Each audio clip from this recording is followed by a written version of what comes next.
Hello. आज मी एक खूप युनिक रेसिपी घेऊन आली आहे, जी खाण्यासाठीच माझा भाऊ घरी येत असतो. आणि ती बनवण्यासाठी सगळ्यात पहिले गव्हाचं पीठ घ्यायचं, त्यामध्ये मीठ आणि तिखट घालून छान घट्टसरपणे त्याला मळून घ्यायचं.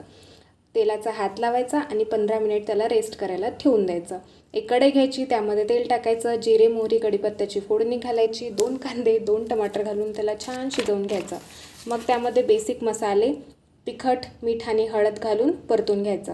मग त्यामध्ये अख्खी मसूर जी आपण एक रात्री आधी भिजवली असेल आणि दुसऱ्या दिवशी त्याच्या 2 ते 3 शिट्ट्या काढून घेतल्या असतील ते त्याच्यामध्ये ॲड करायचं आणि सोबत उकडलेलं पाणी घालायचं आणि त्याची एकदम पातळसर अशी ग्रेव्ही करून घ्यायची. ग्रेव्ही इथे जास्त करायची कारण आपल्याला नंतर पोळ्या त्यामध्ये शिजवायच्या आहेत, म्हणून जास्त पाणी घालायचं. आणि मग नंतर आपण जे मळलेलं पीठ आहे ते घ्यायचं आणि त्याची थोडीशी जाडसर पोळी घ्यायची.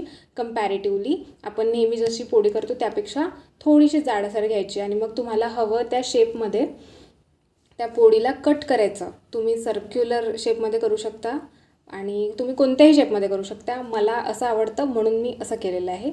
आणि दाखवल्याप्रमाणे मग ते करून झाल्यावर उकडलेल्या त्या ग्रेव्हीमध्ये ते सोडून द्यायचे. एक 15 मिनटं शिजवायचं and your recipe is ready.